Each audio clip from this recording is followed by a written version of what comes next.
Di bawah langit kuno dan pasir abadi, lahirlah Persia, negeri para raja sakti. Dalam puisi Hafez, Sa'di, dan Rumi, Zarathustra tetap menari di hati. Iran bukan hanya tanah, nama, dan puisi, tapi catatan panjang yang belum selesai dibaca dunia. Dengan sepiring naskah, mari kita memulai perjalanan. Sebelum nama Iran bergema di panggung sejarah dunia, sebelum kekaisaran dan revolusi, tanah ini adalah tempat perjumpaan peradaban. Dataran tinggi Iran yang keras, berbatu, namun kaya akan jiwa, telah dihuni manusia sejak ribuan tahun sebelum Masehi. Disinilah, jauh sebelum Persia berdiri, berkembanglah salah satu peradaban kuno paling awal, yaitu Elam. Berpusat di kota Susa, Elam bukan sekedar negeri asing di barat daya Iran.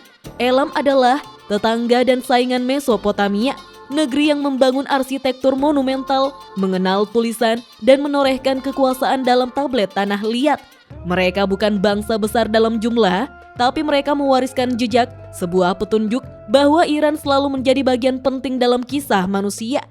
Lalu, angin dari utara mulai berhembus, membawa gelombang besar migrasi dari padang rumput Eurasia. Sekitar 1500 hingga 1000 sebelum Masehi, datanglah suku-suku Indo-Iran, para penunggang kuda, pembawa api, dan pemuja langit. Mereka menyebar ke timur dan barat, membentuk dua cabang besar, yaitu bangsa India di Subenua dan bangsa Iran di dataran tinggi yang tandus. Dari darah dan bahasa mereka, lahirlah dua nama yang kelak akan abadi, yaitu Media dan Persia, di mana Media menetap di barat laut dan membangun kerajaan pertama yang menyatukan wilayah Iran. Di sebelah selatan, Persia yang masih kecil, hanya satu dari banyak suku, namun memiliki semangat yang berbeda. Wilayah yang dahulu terpecah menjadi suku-suku kecil, perlahan mulai menemukan bentuk. Dataran tinggi Iran tidak lagi hanya persimpangan, melainkan panggung, dan takdir telah menunjuk satu nama untuk membuka babak baru dunia, yaitu Cyrus.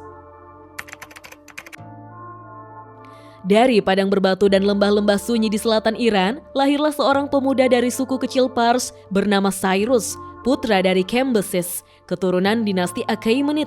Tidak ada yang menyangka bahwa dari negeri terpencil seperti Persia akan muncul seorang pemimpin yang kelak mengguncang dunia. Sedangkan di utara, kekaisaran Media berkuasa, mereka adalah bangsa yang lebih tua, lebih kuat, dan lebih mapan. Tapi Cyrus muda menyimpan sesuatu yang tidak dimiliki banyak raja, yaitu visi besar dan hati yang bijak. Pada tahun 550 sebelum Masehi, dia bangkit melawan atasannya, Raja Astyages dari Media. Dalam perang yang cepat dan menentukan, Cyrus menang bukan hanya dengan senjata, tetapi juga dengan meraih hati rakyat. Kekuasaan Media dan Persia pun menyatu, dan dari persatuan itulah lahirlah Kekaisaran Achaemenid, cikal bakal Iran sebagai kekuatan dunia. Cyrus tidak berhenti di situ. Dalam waktu singkat, dia menaklukkan Lydia di barat yang saat ini adalah Turki. Dan kemudian menuju selatan, menaklukkan Babilonia, kota termasyhur di dunia kuno. Tapi Cyrus bukan penjara. Dia masuk ke Babilonia bukan sebagai musuh, tapi sebagai pembebas. Dia mengembalikan kebebasan beragama, memulangkan para tawanan, termasuk bangsa Yahudi yang diasingkan di sana. Dunia kuno terdiam menyaksikan seorang penakluk yang tidak mempermalukan musuhnya, tapi justru membangun jembatan antar bangsa. Dari Mesir hingga perbatasan India, kekaisarannya meluas menjadi kekaisaran terbesar yang pernah ada di masanya. Tapi yang paling dikenang bukanlah luas wilayahnya, melainkan prinsip kepemimpinan, toleransi, keadilan, dan keterbukaan. Itulah sebabnya Cyrus dihormati bukan hanya sebagai raja, tapi sebagai simbol kemanusiaan. Cyrus wafat dalam pertempuran di timur, tapi tubuhnya dimakamkan dengan tenang di Pasar Gede. Di atas makamnya diukir kata-kata sederhana, "Wahai manusia, siapapun engkau dan dari manapun engkau datang, ketahuilah, aku adalah Cyrus yang memberikan kekuasaan kepada Persia. Jangan iri atas hidupku." Kekaisaran Achaemenid pun diwariskan kepada generasi berikutnya, dan sejarah Iran pun memasuki era kejayaan yang belum pernah terlihat sebelumnya. Sepeninggal Cyrus, tampuk kekuasaan diwariskan pada anaknya, yaitu Cambyses II yang meneruskan ekspansi ke barat daya hingga menaklukkan Mesir. Namun pemerintahan Cambyses tak berlangsung lama. Kekaisaran sempat goyah, dan dari kekacauan itu muncullah seorang tokoh penting yang akan menyusun kembali dunia Persia dengan tangan besi dan pikiran brilian. Dia adalah Darius I yang kelak dikenal sebagai Darius Agung. Darius bukanlah seorang anak raja. Dia berasal dari garis samping keluarga bangsawan Achaemenid, tapi kemampuannya luar biasa. Setelah naik tahta pada tahun 522 sebelum Masehi, dia tidak hanya menegakkan kekuasaan, tapi menyusun ulang seluruh sistem kekaisaran.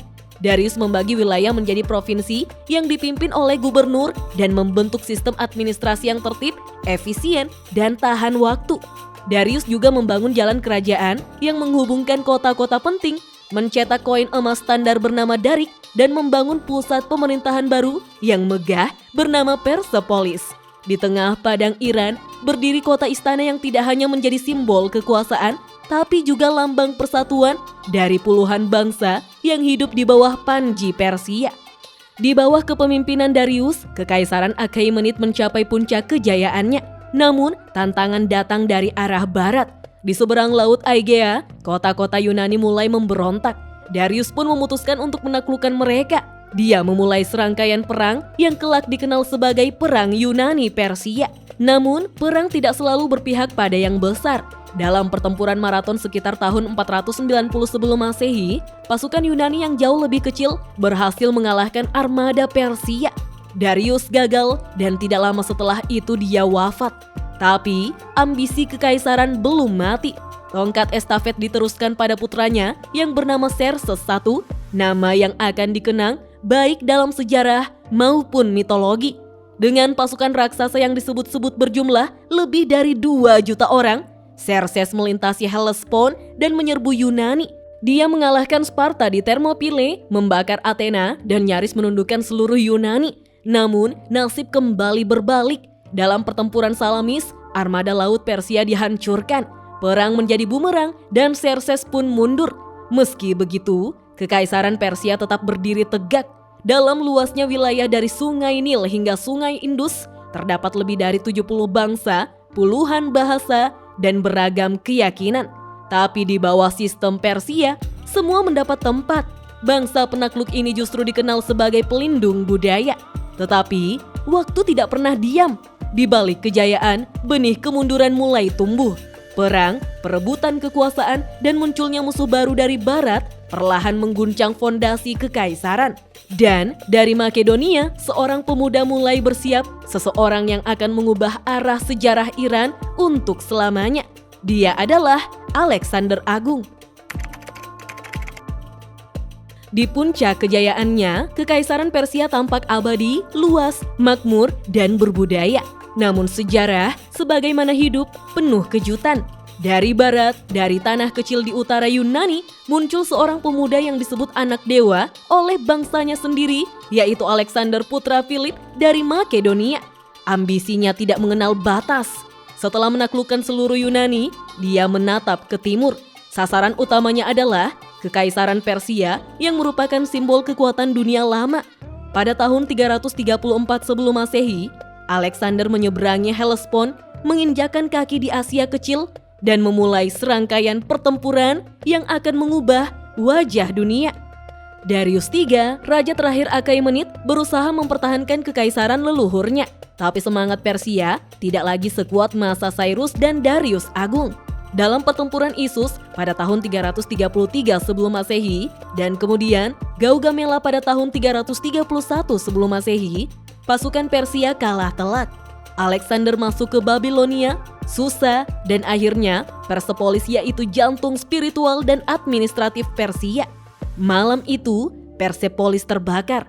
Ada yang mengatakan itu perintah Alexander sebagai balas dendam atas pembakaran Athena seabad sebelumnya.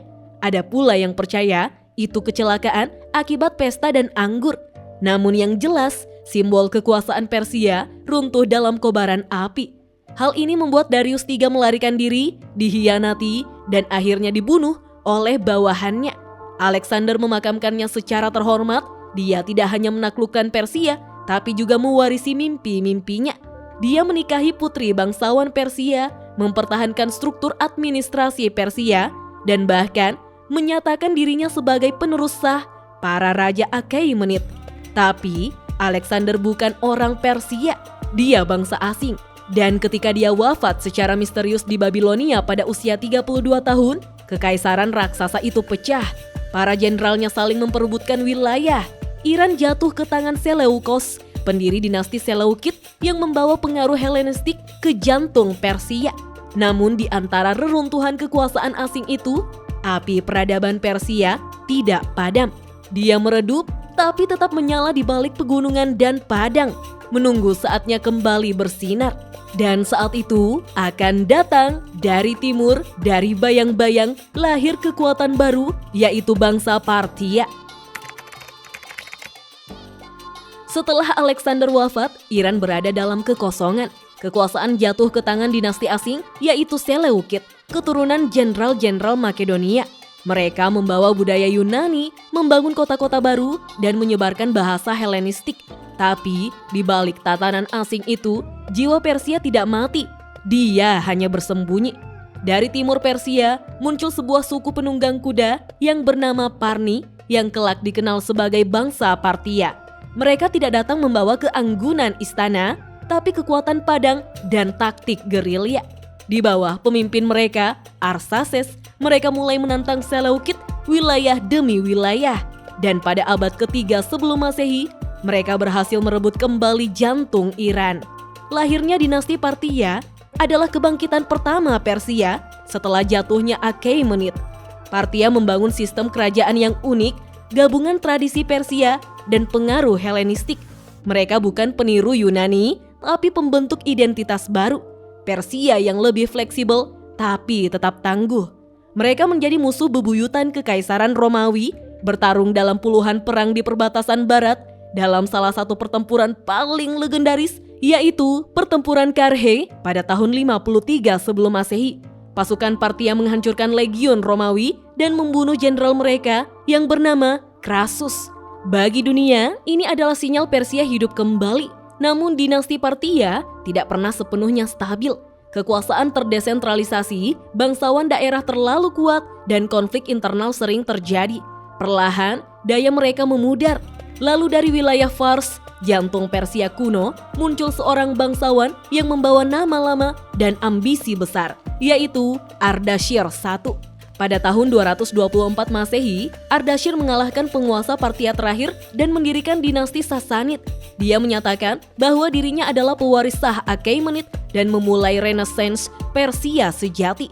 Sasanid bukan sekedar dinasti, mereka adalah kebangkitan jiwa Persia kuno, lengkap dengan simbol, bahasa, agama, dan semangat lama.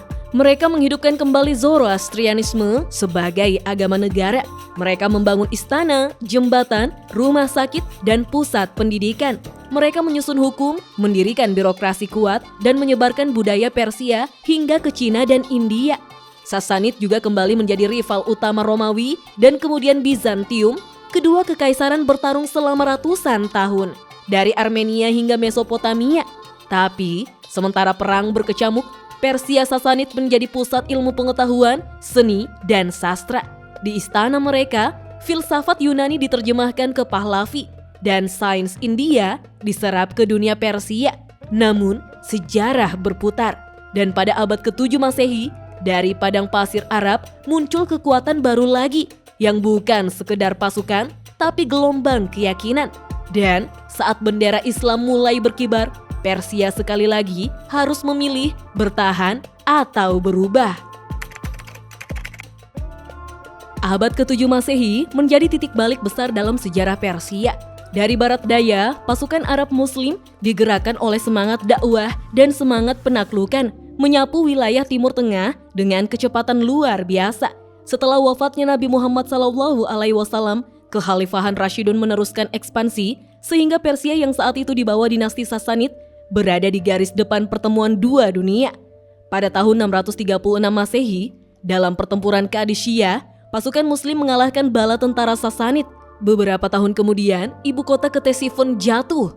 Tahun 651 Masehi, raja terakhir Sasanid, yaitu Yazdegerd III, terbunuh dalam pelarian. Kekaisaran Persia yang telah berdiri selama lebih dari 1000 tahun dalam berbagai bentuk akhirnya runtuh.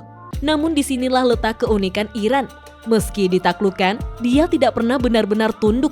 Persia tidak larut ke dalam budaya Arab. Sebaliknya, dia menyerap Islam dan mempersiawikan agama baru itu dengan cita rasa, filsafat, dan estetikanya sendiri. Bahasa Arab memang menjadi bahasa ilmu dan agama, tapi bahasa Persia bangkit kembali dalam bentuk yang baru, yang dikenal sebagai Farsi. Para sastrawan seperti Rudaki, Ferdowsi, Rumi, Hafez, dan Sa'di membawa kembali semangat lama Persia ke dalam dunia Islam. Shahnameh, karya Ferdowsi, bukan hanya puisi, tapi deklarasi bahwa identitas Iran tidak padam. Dia hanya berubah wujud. Selama masa kekhalifahan Umayyah dan Abbasiyah, banyak cendekiawan Persia menjadi tokoh utama dalam dunia Islam. Ilmuwan seperti Avicenna atau Ibnu Sina dan Al-Farabi berasal dari wilayah Persia, menulis karya-karya besar dalam ilmu kedokteran, filsafat, dan logika. Iran tidak sekedar bagian dari dunia Islam, tapi Iran adalah jantungnya. Dalam urusan politik, berbagai dinasti lokal bermunculan, seperti Safarid, Samanid, dan Buyid yang meskipun mengakui kekhalifahan, memiliki otonomi besar. Kemudian datang Seljuk, bangsa Turki yang mengadopsi budaya Persia dan menghidupkan kembali seni, sastra, dan administrasi ala Iran kuno. Bahasa Arab tetap menjadi bahasa suci dan ilmiah, tapi Farsi menjadi bahasa kebangsawanan dan budaya. Namun, badai sejarah belum reda. Iran akan menghadapi penjajahan Mongol, munculnya kekaisaran baru, dan konflik ideologis yang akan membentuk wajah Iran modern. Tapi, dari puing-puing Sasanid dan bara penaklukan Arab, lahir sebuah peradaban Islam Persia yang unik, yang tidak hanya bertahan, tetapi memberi warna pada dunia Islam selama berabad-abad. Setelah berabad-abad menjadi pusat budaya dan sains Islam, Iran kembali dihadapkan pada gelombang kehancuran dari timur, yaitu bangsa Mongol. Pada awal abad ke-13, pasukan Genghis Khan melintasi Asia Tengah dengan kekuatan dahsyat. Pada tahun 1220 Masehi, mereka menghancurkan kota-kota besar Persia seperti Nishapur, Rey, dan Herat. Kebudayaan yang telah berkembang ratusan tahun luluh lantak dalam hitungan hari. Sungai dipenuhi tinta naskah dan darah para cendekiawan mengalir bersama debu reruntuhan. Namun, sejarah Persia tidak pernah berakhir di puing-puing. Setelah masa kekacauan itu, keturunan Mongol di Iran membentuk dinasti Ilkhanid yang akhirnya memeluk Islam dan mulai membangun kembali negeri yang telah mereka hancurkan. Di bawah penguasa seperti Ghazan Khan, ilmu pengetahuan, seni, dan arsitektur bangkit kembali. Islam Persia yang sebelumnya Sunni mulai membuka jalan bagi kehadiran ide-ide Syiah yang sempat terpinggirkan. Namun, badai kedua datang dalam wujud yang lebih kompleks, yaitu Timur Leng, seorang penakluk brutal dari Asia Tengah yang mengklaim darah Turko-Mongol dan cita-cita dunia Islam. Dia menghancurkan kota-kota Iran dengan kebrutalan yang mengerikan. Isfahan, Shiraz, Baghdad, semuanya jatuh. Tapi seperti sebelumnya, semangat Persia tetap bertahan di balik abu dan reruntuhan. Lalu, pada awal abad ke-16, dari barat laut Iran, muncul sebuah gerakan spiritual dan militer yang akan mengubah wajah negara untuk selamanya, yaitu Safavid. Berawal sebagai tarekat Sufi, Safavid tumbuh menjadi kekuatan politik besar. Di bawah pemimpinnya yang karismatik, yaitu Ismail I, mereka berhasil menyatukan wilayah Iran dan mendirikan kekaisaran baru yang bernama dinasti Safavid pada tahun 1501 Masehi. Namun, Safavid bukan hanya kebangkitan politik, mereka membawa perubahan mendalam, menjadikan Syiah Imamiyah sebagai agama resmi negara. Sebuah keputusan monumental yang memisahkan Iran dari mayoritas Sunni di dunia Islam dan membentuk identitas Iran modern sebagai negeri Syiah. Di bawah Safavid, kebudayaan Persia bangkit kembali dalam bentuk megah. Kota Isfahan dijadikan ibu kota dan diubah menjadi kota seni, masjid-masjid berkubah biru, pasar-pasar besar, madrasah, taman, dan jembatan batu yang agung. Iran menjadi pusat diplomasi, dagang, dan ilmu. Hubungan dengan Eropa, India, dan Asia Tengah terjalin melalui jalur sutra yang diperbarui. Dinasti Safavid pun melahirkan perasaan kebangsaan yang lebih jelas bahwa Iran adalah tanah yang berbeda dengan sejarah, keyakinan, dan kebudayaan yang unik. Namun, seiring waktu, korupsi, intrik istana, dan tekanan dari luar melemahkan Safavid. Pada awal abad ke-18, mereka runtuh. Tapi, jejak mereka tidak pernah hilang. Safavid telah menanamkan satu hal penting, bahwa Iran bukan hanya sekedar wilayah Islam, Iran adalah peradaban itu sendiri dengan wajah Syiah dan jiwa Persia. Setelah keruntuhan Safavid, Iran memasuki masa kekacauan. Kekuasaan berpindah dari tangan ke tangan, dari Afsharid di bawah Nadir Shah yang beringas, hingga Zan, dinasti kecil yang berusaha menjaga ketertiban. Namun, semua itu hanyalah transisi menuju babak baru yang panjang dan rumit, yaitu era Qajar. Pada akhir abad ke-18, Aga Muhammad Khan Qajar naik tahta dan menyatukan kembali Iran di bawah dinasti Qajar. Mereka memindahkan ibu kota ke Teheran dan berkuasa selama lebih dari 1 abad. Namun, tantangan utama mereka bukan dari dalam, melainkan dari luar.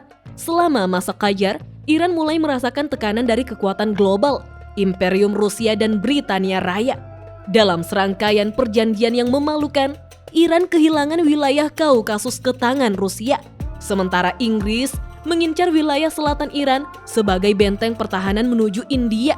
Di tengah semua itu, masyarakat Iran mulai sadar akan ketertinggalan teknologi militer dan hukum dibanding Barat.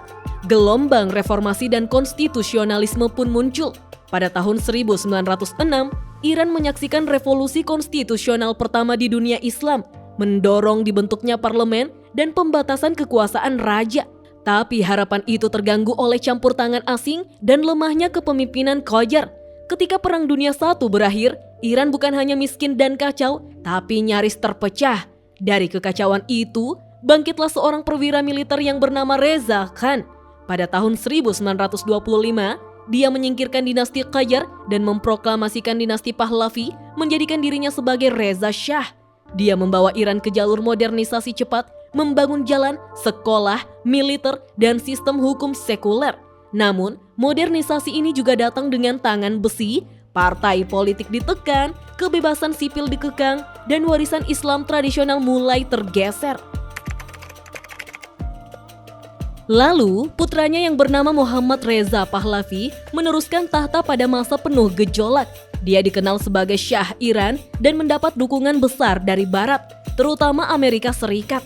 Namun hubungan ini menimbulkan kecurigaan dan kemarahan rakyat, terutama karena intervensi Amerika dalam kudeta 1953 yang menggulingkan Perdana Menteri Mohammad Mossadegh, tokoh nasionalis yang ingin menasionalisasi minyak Iran. Sejak saat itu, pemerintahan Syah semakin otoriter. Meski proyek-proyek modernisasi dan industrialisasi berkembang, jurang antara elit kaya dan rakyat miskin semakin melebar. Lembaga keamanan rahasia, SAVAK, menjadi simbol penindasan. Hal ini pun membuat kemarahan rakyat akhirnya memuncak. Dipimpin oleh ulama karismatik Ayatollah Ruhollah Khomeini, gelombang revolusi mengguncang Iran. Jalan-jalan dipenuhi demonstrasi dan pada 11 Februari 1979, monarki Pahlavi pun harus tumbang. Iran resmi menjadi Republik Islam, sebuah negara baru lahir bukan berdasarkan nasionalisme sekuler atau sosialisme, melainkan ideologi Syiah revolusioner yang menggabungkan pemerintahan teokrasi dan republik. Di bawah pimpinan Khomeini, Iran menata ulang seluruh tatanan, konstitusi baru, hukum berdasarkan syariah, dan struktur negara yang menggabungkan kekuasaan ulama dengan pemerintahan sipil. Dunia pun tercengang dan ketegangan baru pun dimulai. Tidak lama setelah revolusi, Iran diserbu oleh tetangganya, yaitu Irak, di bawah pimpinan Saddam Hussein. Maka dimulailah perang Iran-Irak pada tahun 1980 hingga 1988. Perang brutal 8 tahun yang menewaskan jutaan jiwa, namun justru menguatkan posisi ideologi revolusi di dalam negeri. Setelah bertahan dari perang yang panjang dan melelahkan melawan Irak, Iran muncul di akhir 1980-an sebagai negara yang babak belur namun tidak runtuh. Ayatollah Khomeini wafat pada 1989 dan digantikan oleh Ali Khamenei yang hingga kini menjabat sebagai pemimpin tertinggi Republik Islam Iran. Di era pasca Khomeini, Iran memasuki masa yang lebih kompleks, membangun kembali ekonomi pasca perang, menjaga identitas revolusioner, dan sekaligus menghadapi tekanan global yang semakin tajam. Pada 1990-an dan awal 2000-an, Iran berhadapan dengan dunia yang semakin global dan digital. Sanksi ekonomi dari Amerika Serikat dan negara-negara barat diberlakukan karena kekhawatiran terhadap program nuklir Iran. Di sisi lain, rakyat Iran, terutama generasi muda, terus mendesak keterbukaan, hak-hak sipil, dan ruang untuk berekspresi. Iran menjadi negara kontradiksi, pemilu dilaksanakan, tapi semua kandidat harus disaring oleh lembaga keagamaan. Intelektual tumbuh, tapi sensor masih ketat. Perempuan menempati universitas dan profesi penting, tapi diikat oleh undang-undang ketat tentang busana dan peran sosial. Di jalanan Teheran, masjid berdiri bersebelahan dengan galeri seni dan kafe. Iran juga aktif di wilayah regional, dari perang Suriah, Yaman, hingga dukungan terhadap kelompok seperti Hizbullah di Lebanon. Bagi sebagian dunia, Iran adalah pusat kekuatan Syiah dan simbol perlawanan terhadap dominasi Barat. Bagi yang lain, dia adalah ancaman geopolitik yang terus berkembang. Pada 2015, tercapai kesepakatan nuklir antara Iran dan negara-negara besar. Dunia sempat berharap akan era hubungan baru. Namun pada 2018, Presiden Amerika Serikat Donald Trump menarik diri dari kesepakatan itu, memicu krisis baru dan sanksi yang diperberat. Di dalam negeri, rakyat Iran mengalami tekanan ekonomi, inflasi, dan pengangguran, tapi juga menyuarakan harapan. Demonstrasi besar pecah berkali-kali, dari unjuk rasa ekonomi hingga gerakan perempuan yang menuntut hak dan kebebasan. Salah satu momen paling simbolis adalah pada 2022 ketika kematian Mahsa Amini, seorang perempuan muda yang ditangkap karena melanggar aturan hijab, memicu protes nasional yang mengguncang rezim. Seruan, perempuan, kehidupan, kebebasan menggema dari jalan-jalan ke seluruh dunia. Bahkan saat ini Iran sedang menghadapi Israel dan Amerika yang entah akan berakhir seperti apa. Negosiasi damai atau adu senjata yang berkepanjangan dan melibatkan banyak negara. Kini, Iran berdiri di persimpangan sejarah. Dia adalah negeri yang telah melewati ribuan tahun penjajahan, kejayaan, perang, dan revolusi. Dia bukan hanya Republik Islam, tetapi peradaban besar yang terus mencari keseimbangan antara masa lalu yang agung dan masa depan yang tidak pasti. Apakah Iran akan kembali terbuka pada dunia? Atau mengunci diri dalam ketakutan dan ideologi? Apakah rakyatnya akan terus didengar? Atau dibungkam oleh sistem yang takut pada perubahan? Sejarah Iran belum selesai.